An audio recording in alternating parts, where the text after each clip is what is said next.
بسم اللہ الرحمن الرحیم وعد اللہ الذین آمنوا منکم وعملوا الصالحات لَيَسْتَخْلِفَنَّهُمْ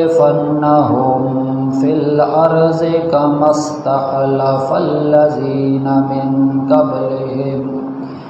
مِنْ قَبْلِهِمْ وَلَيُمَكِّنَنَّ لَهُمْ دِينَهُمُ الَّذِي ارْتَضَىٰ لَهُمْ وَلَيُبَدِّلَنَّهُم مِّن بَعْدِ خَوْفِهِمْ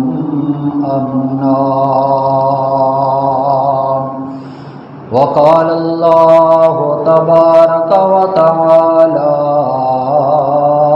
فی مقام آخر قال النبی صلی اللہ تعالی علیہ وسلم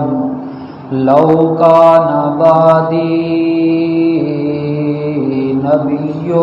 لکان عمر بن الخطاب او کما قال علیہ الصلاۃ والسلام سبحان ربک رب العزۃ عما یصفون وسلام علی المرسلین والحمد للہ رب العالمین۔ یہ اشکوں کی لڑی ہے حضرت عمر کی، یہ اشکوں کی لڑی ہے حضرت عمر کی، یہ آنکھوں کا دیا ہے حضرت عمر کا۔ رسول اللہ نے مانگا خدا سے بیاں ہو فضل کیا حضرت عمر کا، دماغ و دل معطر اس کے دم سے، نفس نغمہ سرا ہے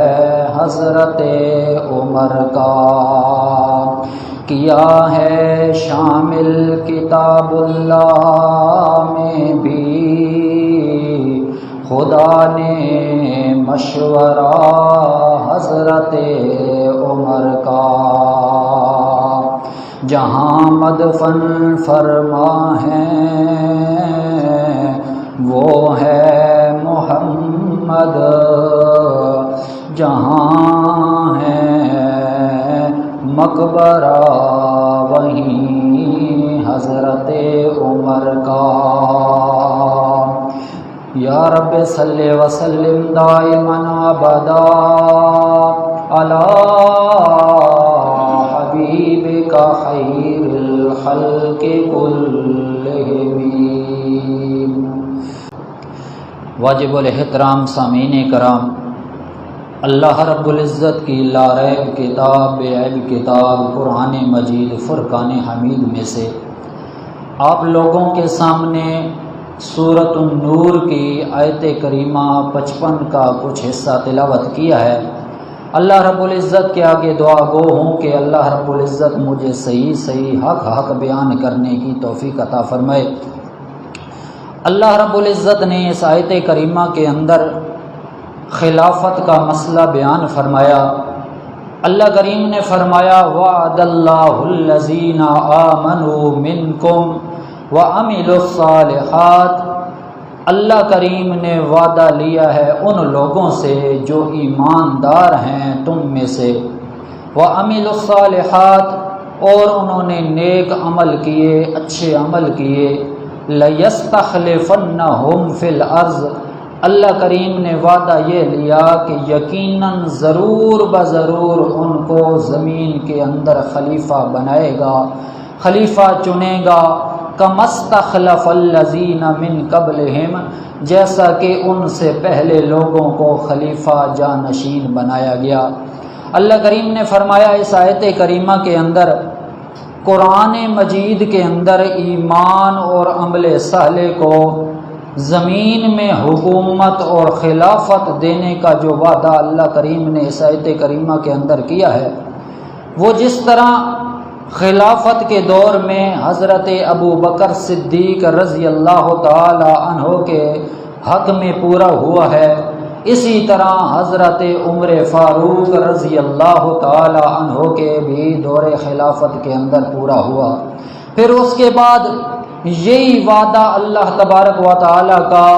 حضرت عثمان غنی ذو النورین رضی اللہ تعالی عنہ کے دور خلافت میں بھی پورا ہو گیا،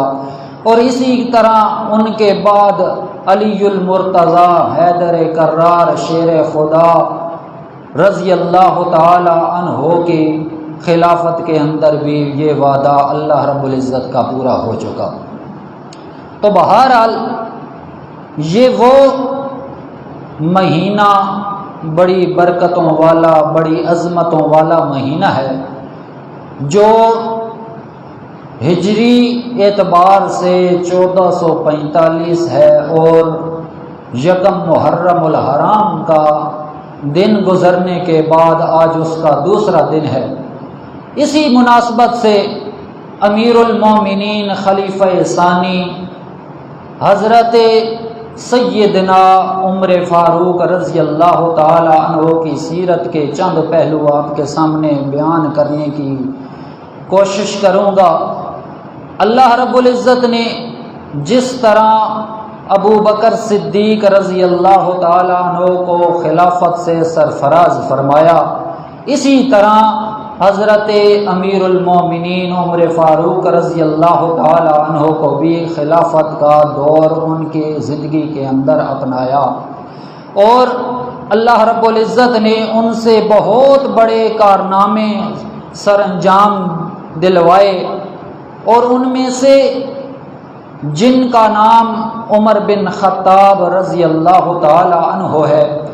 وہ میرے پاک پیغمبر محمد الرسول اللہ صلی اللہ تعالی علیہ وسلم کا خسر بھی ہے، کیونکہ میرے پاک پیغمبر محمد الرسول اللہ صلی اللہ تعالی علیہ وسلم کے نکاح کے اندر ان کی بیٹی حفصہ میرے پیغمبر کے نکاح کے اندر موجود ہے۔ پھر اسی طرح یہ داماد بھی ہے حضرت علی رضی اللہ تعالی عنہ کا، کیونکہ ان کی بیٹی بھی ام کلثوم وہ حضرت عمر رضی اللہ تعالی عنہ کے نکاح کے اندر ہیں، اسی وجہ سے وہ داماد علی بھی بنے اور خسر رسول صلی اللہ تعالی علیہ وسلم بھی بنے۔ چند ایک واقعات گزشتہ جمعے پر بیان کیے گئے، چند ایک سیرت کے کچھ پہلو اس جمعے پر بیان کیے جائیں گے، ورنہ اگر حساب لگایا جائے تو ان کی زندگی کا جتنا بھی کردار ہے اگر وہ بیان کیا جائے تو وقت کم پڑ سکتا ہے، لیکن واقعات ختم ہونے کو نہیں آتے۔ اسی طرح اگر ان کی زندگی پر تجزیہ کیا جائے، زندگی کو دیکھا جائے، تو عمر فاروق رضی اللہ تعالی عنہ کی زندگی ایسی سادہ اور انتہائی سادگی کے اندر گزری ہے کہ ایک دفعہ کیسر روم کا ایک سفیر آیا اور آ کر مدینہ منورہ کے اندر پوچھنے لگا، جگہ جگہ دیکھنے کے بعد، کہ یہاں پر کسی کا جو تمہارا بادشاہ ہے اس کا شاہی محل کہاں پر ہے؟ تو کسی نے بتایا کہ یہاں پر تو کوئی بادشاہ بھی نہیں ہے، کیونکہ عمر فاروق رضی اللہ تعالی عنہ کی زندگی کا دستور ہی یہی تھا کہ عام لوگوں کے اندر بھی گھل مل کر رہا کرتے تھے، اور اتنا سادہ رہا کرتے تھے کہ پتہ نہیں چلتا تھا کہ یہ وہ شخصیت ہے جو 22 لاکھ مربع میل پر حکومت کرنے والی ہے۔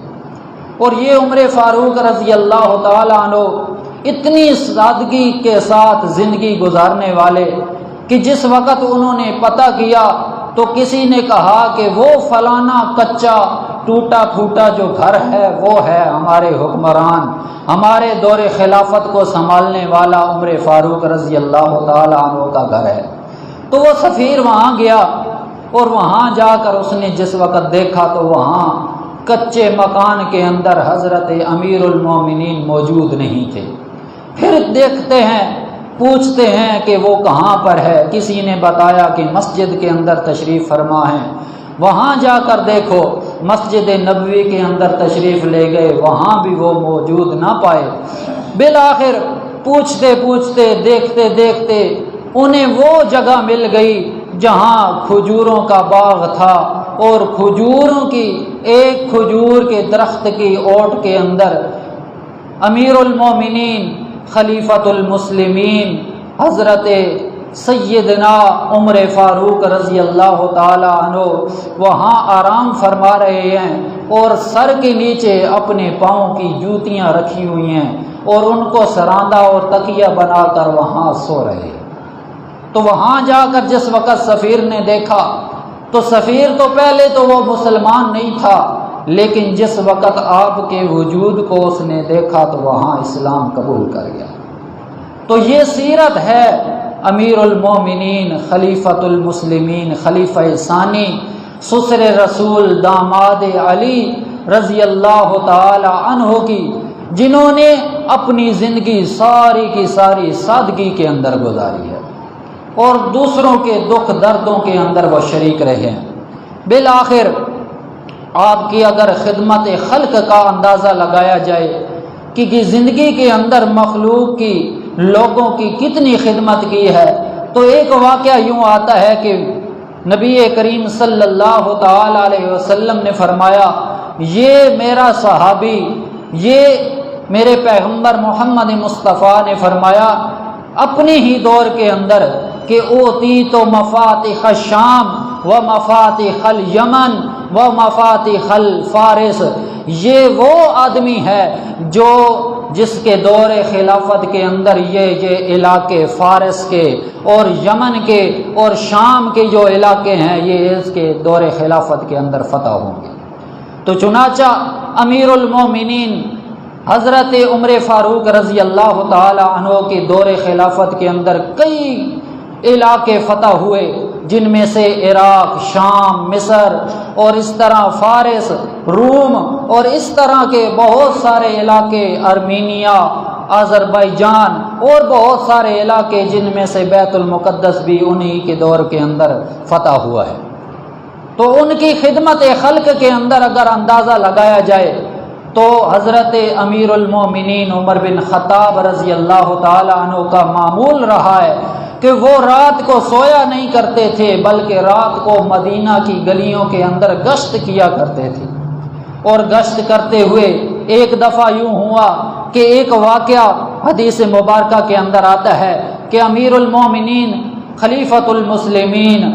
حضرت عمر فاروق رضی اللہ تعالی عنہ رات کو مسجد مدینہ منورہ کی گلیوں کا گشت کر رہے ہیں، تو ایک گلی کے اندر ایک گھر سے بچے کے رونے کی آواز آ رہی ہے، اور بچہ رو رہا ہے، اور دیکھتے ہیں اس گھر کی طرف سے تو ایک آگ جلنے کی، اس کی روشنی کی بھی نظر آ رہی ہے، روشنی بھی دکھائی دے رہی ہے۔ تو دروازہ کھٹکھٹاتے ہیں، دستک دیتے ہیں، اندر سے آواز آتی ہے کہ کون ہے؟ پوچھا گیا کہ عمر فاروق ہیں۔ پھر بتایا کہ کس لیے آئے ہیں؟ تو عمر فاروق رضی اللہ تعالی عنہ نے فرمایا میں اس لیے آیا ہوں کہ بچوں کے رونے کی آواز آ رہی ہے، یہ کس وجہ سے آ رہی ہے؟ وہ آگے سے بچوں کی ماں کہنے لگی کہ یہ بچے بھوکے تھے اور بھوک کی وجہ سے یہ رو رہے ہیں، اس وجہ سے ان کو نیند بھی نہیں آ رہی۔ تو امیر المومنین نے کہا کہ یہ جو چولہے پر دھری ہوئی ہانڈی ہے اس کے اندر کیا پک رہا ہے؟ تو وہ ماں چیختے ہوئے بول پڑی، کہنے لگی کہ کھانے کے لیے کچھ نہیں ہے، یہ تو پانی ہے جو چولہے پر رکھا ہوا ہے اور وہ گرم ہو کر ابل رہا ہے۔ تو جس وقت عمر فاروق رضی اللہ تعالی عنہ نے اپنے ہی دور خلافت کے اندر یہ معاملہ دیکھا تو فوراً رات کے اندھیرے کے اندر چلے گئے اور بیت المال میں سے ایک بوری اٹھائی راشن کی اور آ کر اس گڑیا کے گھر میں رکھ دی۔ یہ تھا خدمت خلق جو امیر المومنین حضرت عمر فاروق رضی اللہ تعالی عنہ نے اپنے دور خلافت کے اندر کیا۔ ایک واقعہ آتا ہے کہ حضرت امیر المومنین سیدنا عمر فاروق رضی اللہ تعالی عنہ رات کو گشت کر رہے ہیں، اور گشت کرتے ہوئے ایک مکالمہ سنتے ہیں۔ گھر سے آواز آ رہی ہے، ایک ماں اور ایک بیٹی کی آپس کے اندر گفتگو ہو رہی ہے کہ دودھ میں پانی ڈال لو۔ ماں کہتی ہے اپنے بیٹی کو، اور بیٹی کہتی ہے کہ دودھ کے اندر پانی نہیں ڈالنا، کیونکہ حضرت عمر رضی اللہ تعالیٰ عنہ نے فرما دیا ہے کہ دودھ کے اندر پانی ڈالنے والا خیانت ہے کرنے والا ہے، اور وہ امانت دار نہیں ہے، لہذا خالصتاً دودھ دینا ہے، ہم نے اس کے اندر پانی نہیں ڈالنا۔ ماں کہتی ہے ٹھیک ہے، وہ تو فرمان ہے عمر کا، لیکن ہماری غریبی اور ہماری مسکینی اس بات کی اجازت دیتی ہے کہ چلو 2 دام زیادہ مل جائیں گے، دودھ کے اندر تھوڑا سا پانی مکس کر لیتے ہیں۔ لیکن عمر فاروق رضی اللہ تعالی عنہ نے وہاں دروازے پر دستک نہیں کی، جوں ہی مکالمہ سنتے رہے، بالآخر رات کا اندھیرا تھا، اسی دروازے پر ایک نشان چھوڑ گئے۔ پھر صبح ہوئی، عمر فاروق رضی اللہ تعالی عنہ نے ایسا کیا کہ عدالت کے اندر اس ماں بیٹی دونوں کو بلا لیا۔ جس وقت بلایا وہ بڑے حیران اور پریشان ہو گئیں کہ پتہ نہیں ہمارے ساتھ کیا معاملہ ہوگا۔ رات کو حضرت عمر فاروق رضی اللہ تعالیٰ عنہ نے ہمارا مکالمہ، ہماری گفتگو سن لی تھی، تو کیا معاملہ ہوگا، ہمیں کیا سزا دی جائے گی؟ بالآخر امیر المومنین عمر فاروق رضی اللہ تعالیٰ عنہ نے فرمایا کہ اے بوڑھیا، تو نے جو کچھ بھی رات کو کہا وہ اس پر میں آپ کو سزا نہیں دوں گا، لیکن مجھے تیری بیٹی کی ضرورت ہے، میں اپنے بیٹے کے لیے اس کا رشتہ مانگتا ہوں۔ یعنی دین کی قدر عمر فاروق رضی اللہ تعالیٰ عنہ کو اتنی تھی، اتنی قدر رکھتے تھے کہ اگر تھوڑی سی بھی دین کی اگر جھلک کسی کے اندر دکھائی دیتی تھی تو بس اس کی اتنی قدر اور اتنی عظمت کیا کرتے تھے، حتیٰ کہ عمر فاروق رضی اللہ تعالیٰ عنہ نے اپنے بیٹے عاصم کے لیے اس بنو ہلال کی بیٹی کا رشتہ مانگ لیا۔ وہ چلتے چلتے وہ ایسی لڑکی بنی جس کے اندر سے خلیفہ راشد جو نکلے، اب عمر بن عبدالعزیز جو بہت بہت مشہور ہیں، عمر بن عبدالعزیز وہ اس لڑکی کے نواسے ہیں۔ تو یہ ہے سیرت عمر فاروق رضی اللہ تعالیٰ عنہ کی۔ بالآخر چلتے چلتے سیرت کے کئی پہلو ہیں، زندگی کا خلاصہ دیکھیے۔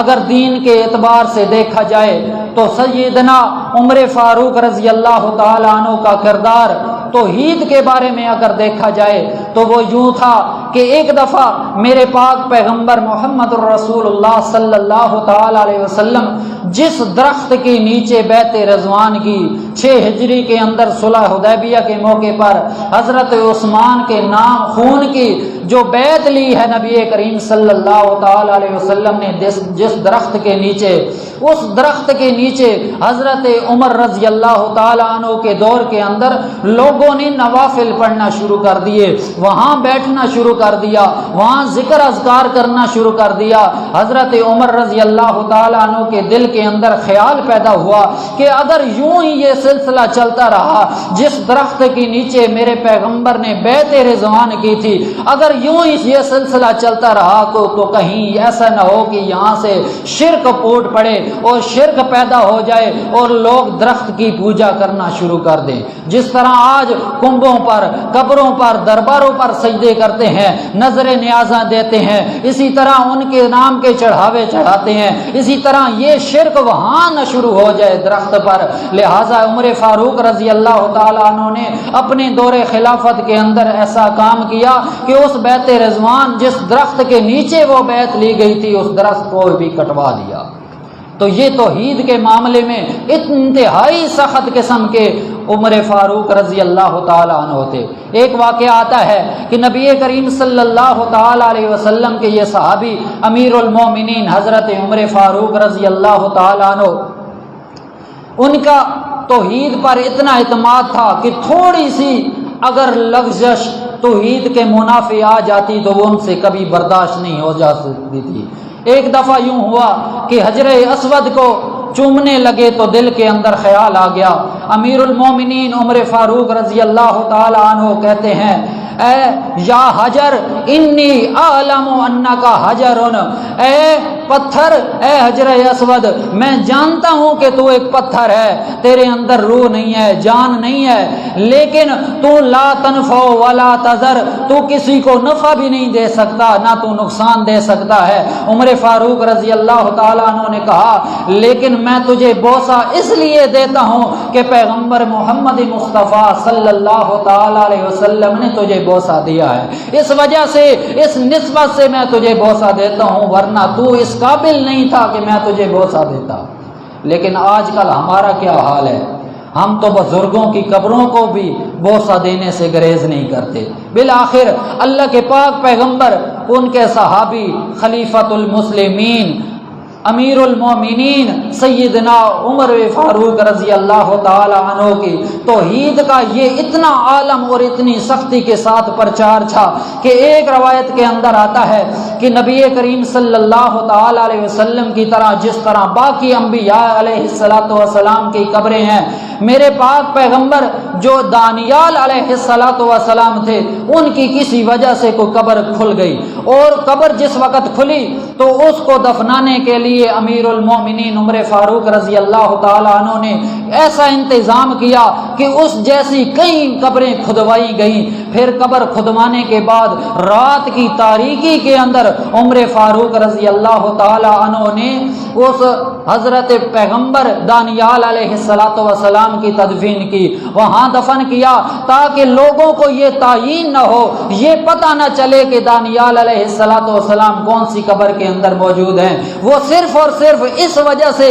مختلف قبریں کھدوا کرے اور رات کی تاریکی کے اندر ان کو دفن کیا گیا کہ پیغمبر علیہ السلام دانیال علیہ السلام کی لوگ پوجا نہ کرنے لگ جائیں، ان کی قبر پر چڑھاوے نہ ڈالنے لگ جائیں، ان کی قبر پر طواف نہ کرنے لگ جائیں، ان کی قبروں پر سجدہ ریز نہ ہونے لگ جائیں، اس لیے اس کو مخفف رکھا، اس کو لوگوں سے دور رکھا تاکہ یہ متعین نہ ہو، پتہ نہ چلے کہ دانیال علیہ السلام کی قبر کون سی ہے۔